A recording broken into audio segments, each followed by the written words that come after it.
Circuitos da produção, espaço industrial brasileiro. Bom, vamos iniciar então essa aula sobre esse espaço industrial brasileiro. Primeiro ponto que eu quero comentar aqui com vocês, galera, é que quando eu falo de indústria, eu estou falando de um processo de transformação de matérias-primas em mercadoria. E aí, mercadorias, né? Então, um celular é uma mercadoria? Uma lapiseira é uma mercadoria? Uma caneta é uma mercadoria? A gente tem uma impressão de pensar que só produto sofisticado, né? Celular, carros, televisão são produtos industrializados. Às vezes eu ignoro que uma roupa é um produto industrializado, tá bom? Então esse é um ponto importante. Então todas essas mercadorias passadas aí por um processo de transformação são mercadorias.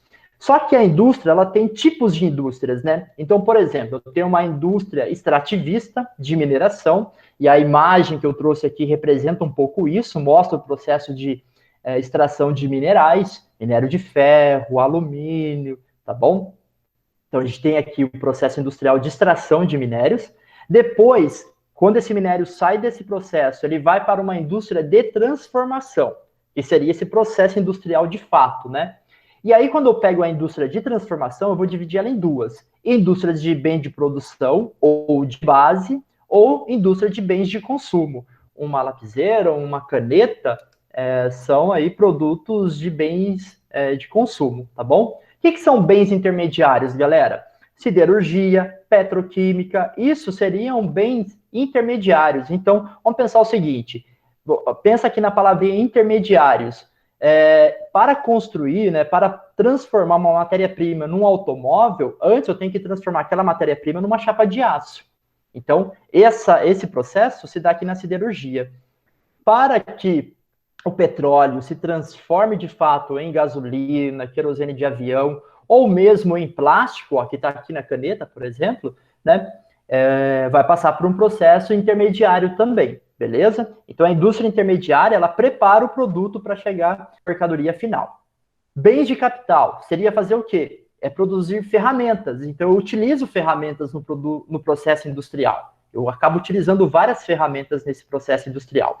Eu gosto sempre de pensar no seguinte exemplo. Máquinas. Eu tenho que ter uma máquina de costura. Então, ela é um bem de capital.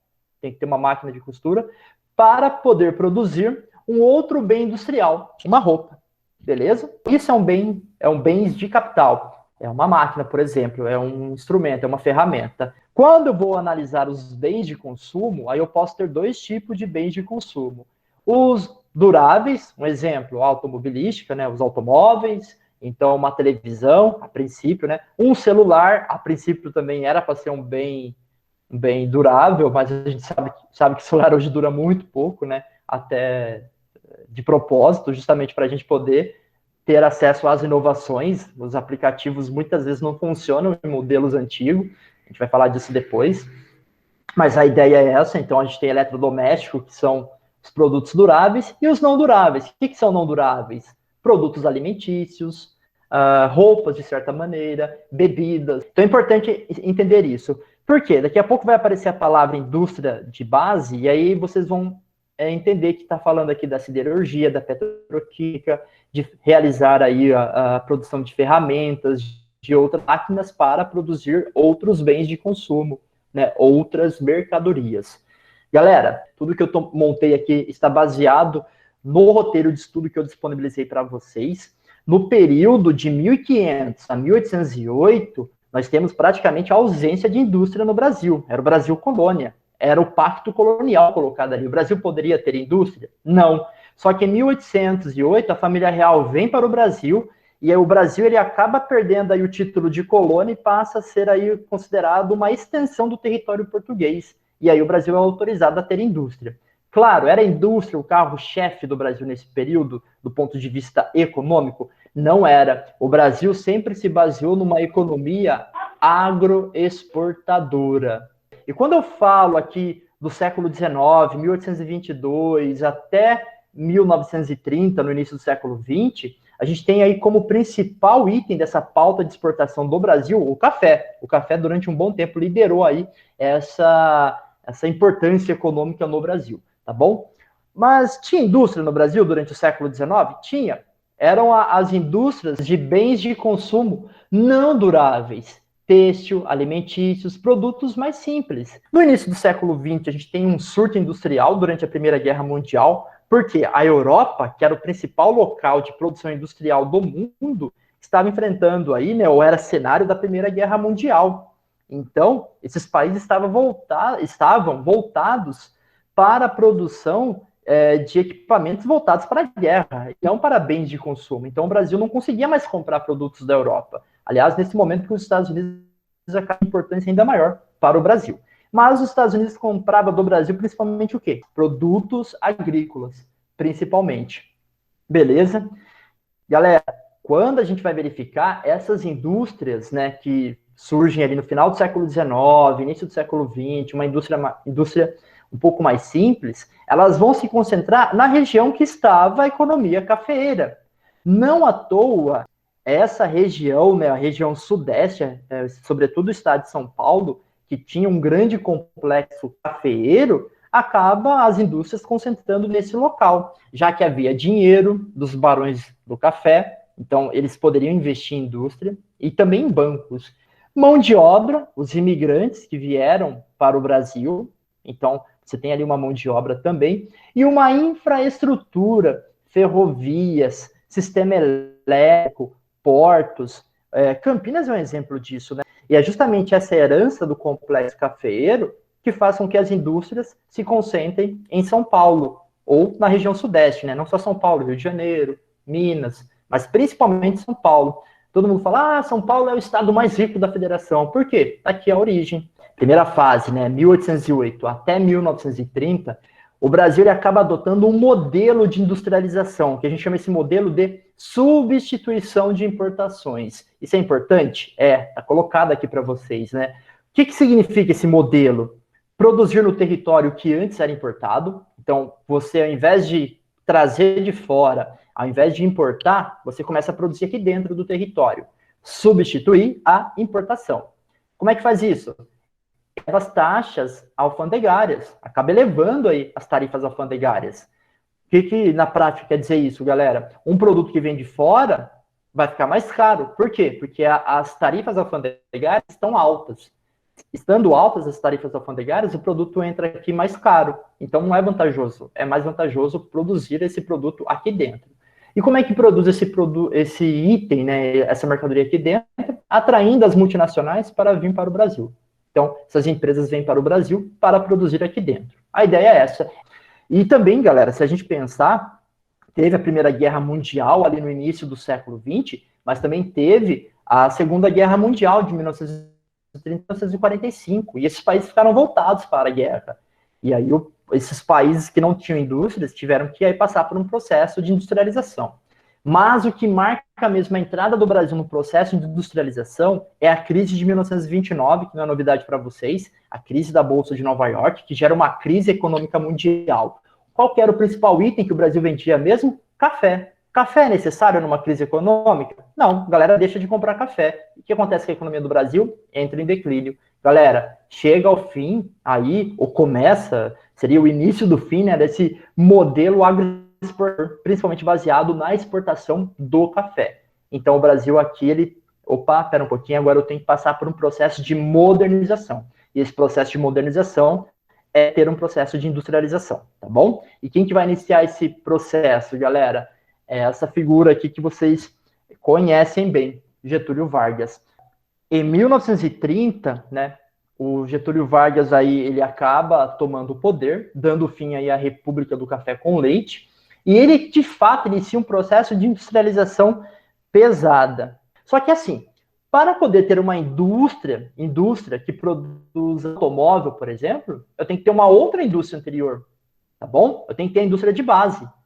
Para poder chegar no automóvel, eu tenho que ter uma chapa de aço. Então, antes de atrair uma empresa que produz um automóvel no Brasil, eu tenho que primeiro investir numa indústria que faça minério virar chapa de aço, por exemplo. Então, tem que investir na siderurgia, beleza? Esse é um ponto importante. Por isso que eu coloco aqui indústria pesada.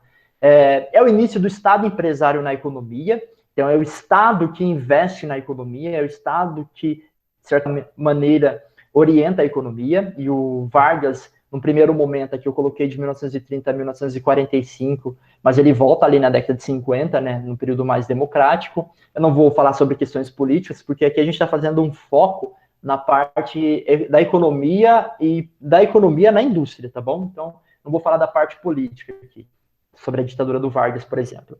Então, o que é o Estado empresário? É o Estado orientando a economia.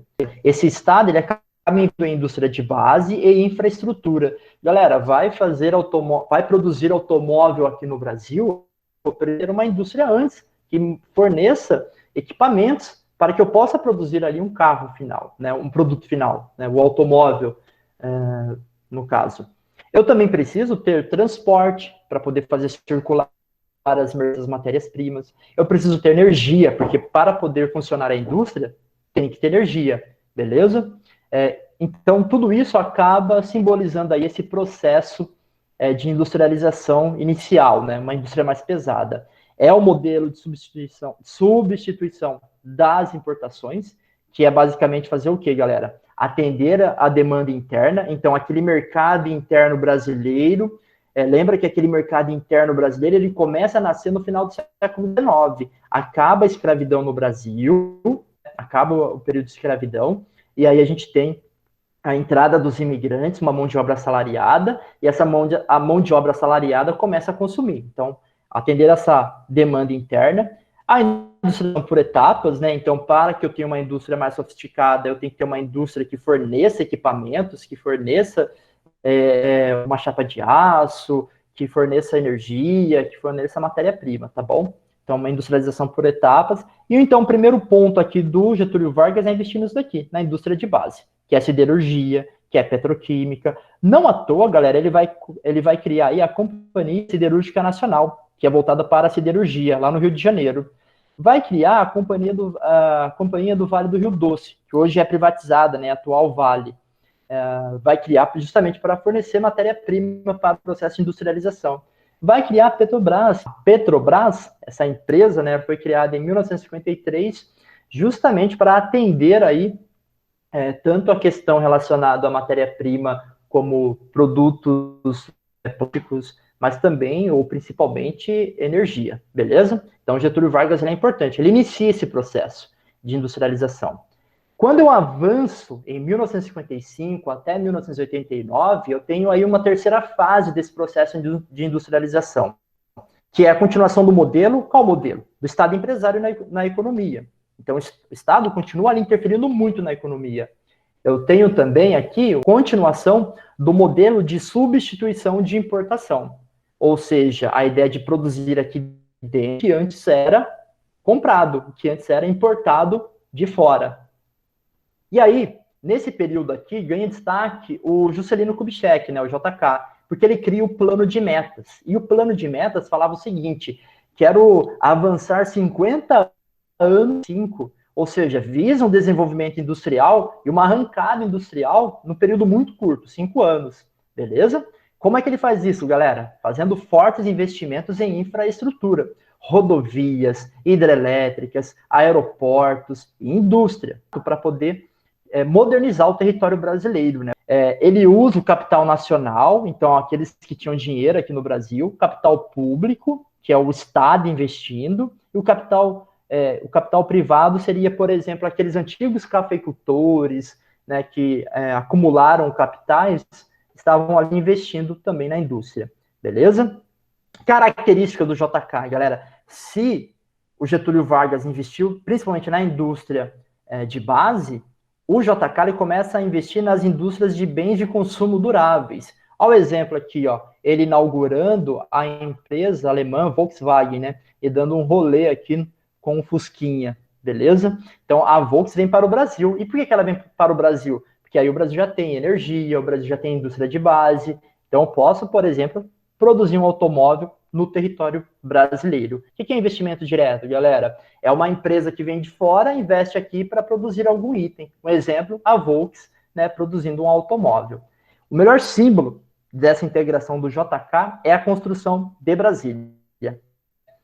Lembrar que, por exemplo, a indústria da construção civil, ela tem um grande crescimento justamente justamente nesse período, durante a construção de Brasília, durante o governo do JK. Aliás, boa parte das grandes construtoras que nós conhecemos hoje está relacionado aí a esse período, né? Deixa eu ver aqui o chat. Professor, mas quando ele investe na questão econômica, ele fez enriquecer o país, ou pode deixar ele em crise? Então, Letícia, na verdade, assim, boa parte do investimento do Estado se deu também por endividamento. Então, esse endividamento vai estourar mais tarde.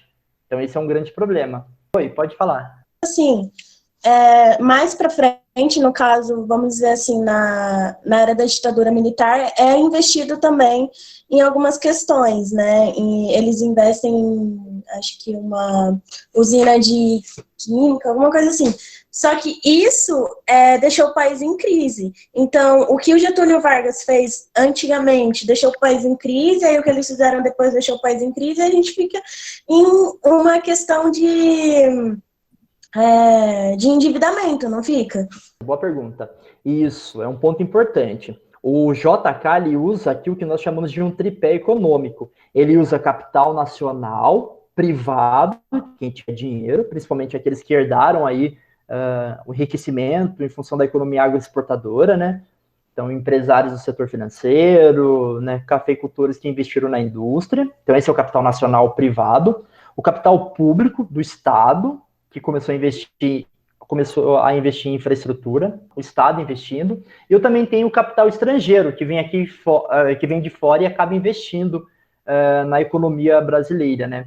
Então, isso se dá de que maneira, né? São as empresas multinacionais. E isso permanece até hoje. Pega o seu celular, provavelmente ele é de uma empresa de fora, esses investimentos diretos, né, estrangeiros.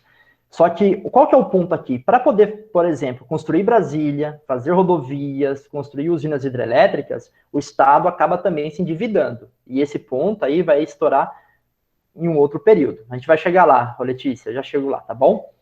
Bom, então esse é o JK. Qual que é o principal ponto do JK, galera? Plano de metas, beleza? Então ele queria fazer aí um processo de industrialização, ou melhor, de modernização em 5 anos, né? Ou seja, 50 anos em 5. Beleza? Galera, avançando aqui para o que a Letícia estava comentando, né?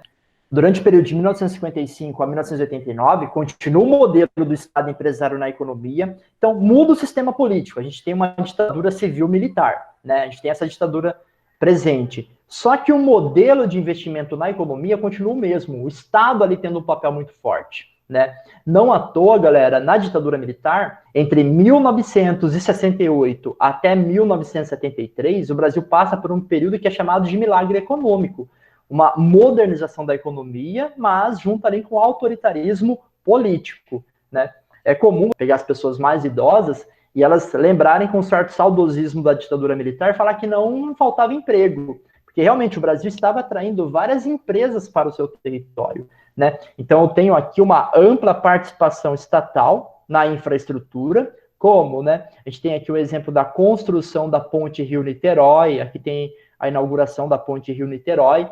Então, a gente tem aí o Estado investindo fortemente, construção da Transamazônica, a usina de Itaipu, né, entre outras usinas. Então, tem aqui um papel do Estado muito forte. Ao mesmo tempo, esse Estado está se endividando, tá bom? Então, tem aqui, ó, que a Letícia já adiantou, um endividamento externo muito forte, beleza?